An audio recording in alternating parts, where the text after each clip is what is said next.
Olá pessoal, boa tarde, né? Hoje, terça-feira, dia 15 de setembro de 2020. Estamos começando mais uma videoaula diretamente pela plataforma iônica da FTD. De acordo com o nosso cronograma de aulas, hoje nós temos aula de matemática e ciências. Antes de nós iniciarmos nossa aula, quero avisar para vocês que amanhã, dia 16 de setembro, é feriado estadual, em memória à emancipação política de Alagoas. Certo? Então amanhã, quarta-feira, não haverá aula. Retornaremos, depois de hoje, retornaremos, se Deus quiser, na próxima quinta-feira, dia 17 de setembro. Pois bem, retomando. Hoje, terça-feira, dia 14 de setembro, a gente vai estudar as disciplinas de matemática e ciências. A disciplina de matemática, nós vamos estudar a partir da página 122 do módulo 4. Nós vamos estudar hoje a comparação de números decimais.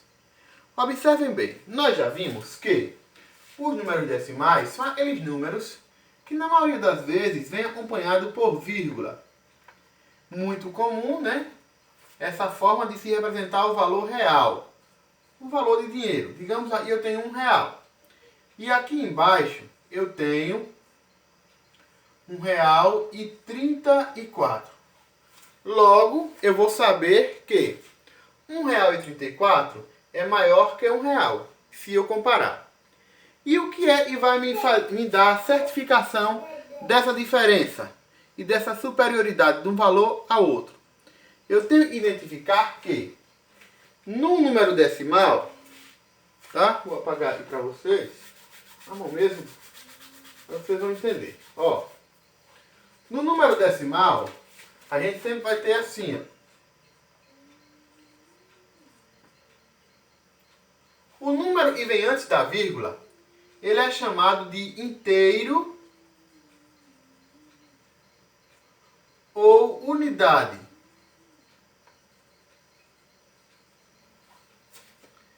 O primeiro número depois da vírgula, esse daqui é chamado de décimo. E o segundo número depois da vírgula, esse daqui, é chamado de centésimo.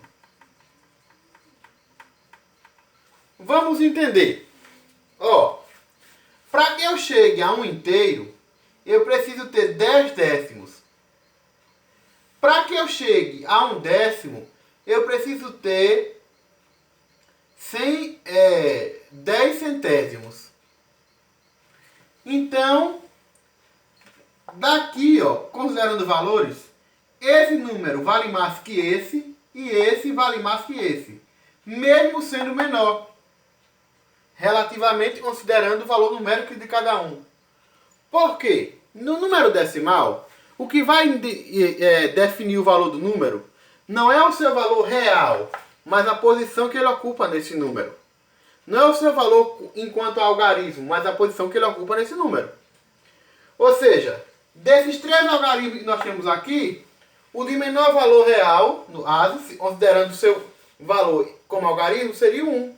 Mas nesse valor que eu coloquei para vocês aí, de 1,47, ele é o que tem o maior valor. Por quê? Porque ele é um inteiro. Considerando os decimais, ele é maior do que esses dois. Esse 4 aqui, mesmo sendo menor que o 7, considerando o seu fator algarismo, mas aí nesse número ele tem valor maior, ele é décimo. E esse sétimo é centésimo. Certo? Já eu espero que nós já compreendemos o que é inteiro, décimo e centésimo. Agora eu vou mostrar para vocês como é que a gente vai diferenciar um do outro. Pois bem, vejamos. Esse inteiro, como vocês têm aí no módulo de vocês, né, ele é representado pela placa. Aquela parte quadrada que é dividida em 100 partes. Esse aqui é o inteiro. Inteiro ou unidade. Essa daqui, ó, é dividida em 10 partes. É o décimo. E esse daqui, que é um cubinho, que é apenas uma parte desse ou desse, é o centésimo. Nos números decimais, o centésimo é o de menor valor. Certo? Então eu espero que vocês tenham entendido. Para entender melhor, eu convido você a pegar o seu módulo, que eu também vou pegar o meu, e abrir na página 122. Vamos lá!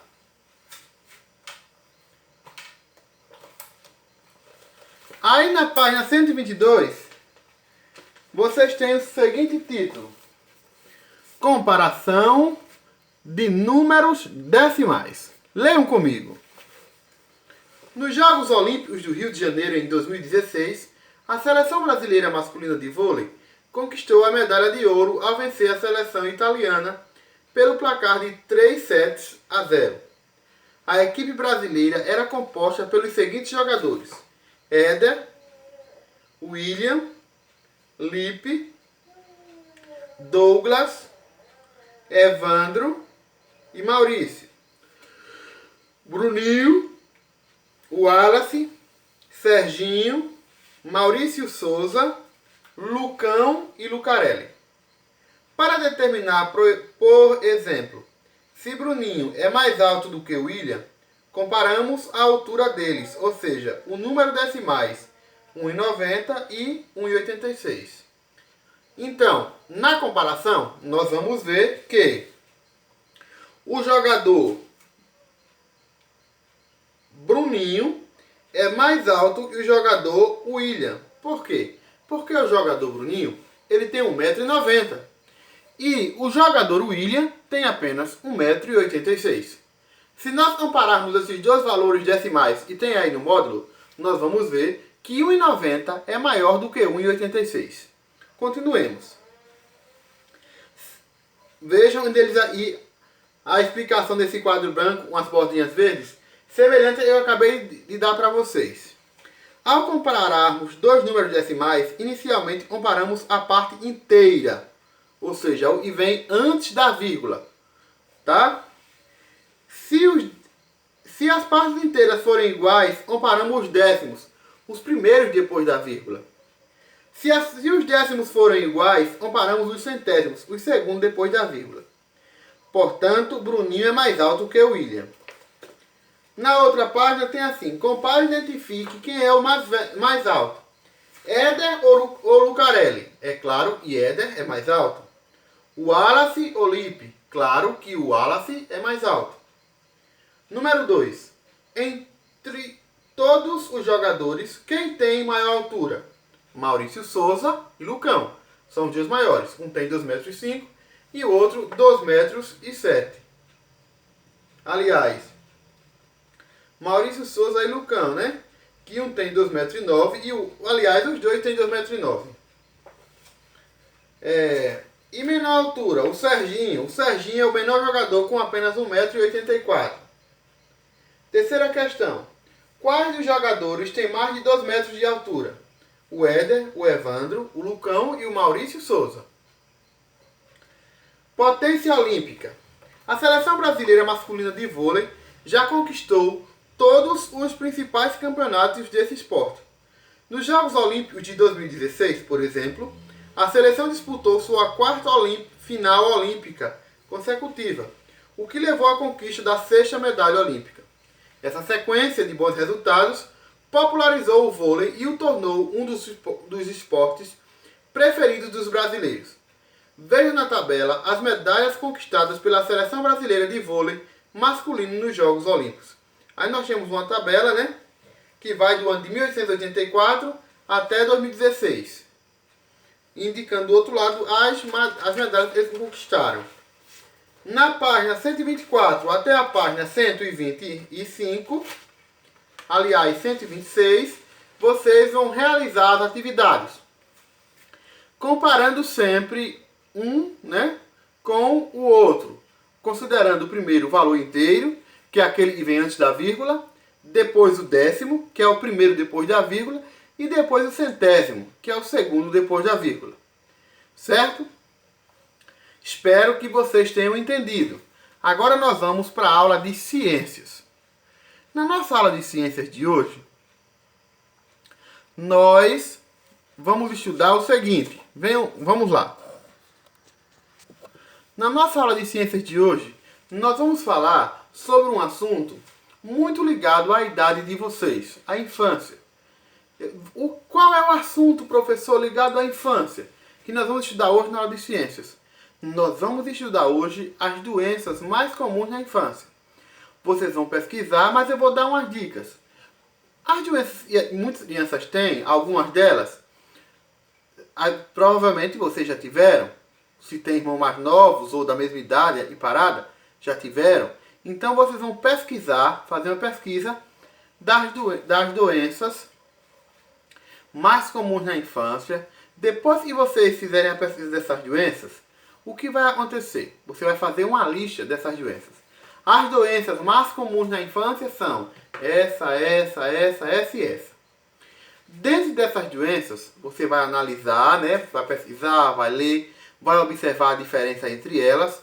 E dentre essas doenças, você vai escolher uma doença para você explicar ela.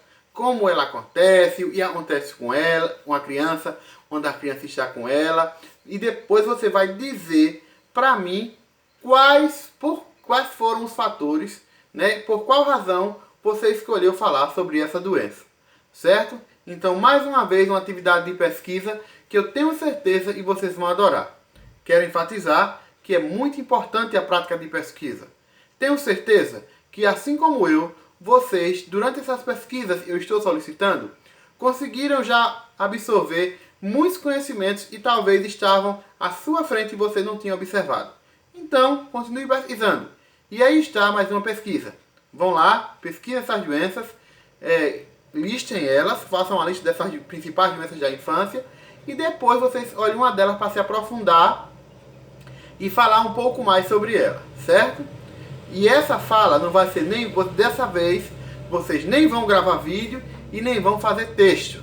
Essa fala vocês vão falar para mim logo mais às 15 horas pelo Google Meet. Eu espero e vocês tenham compreendido a mensagem. Caso tenha alguma dúvida, não se preocupem.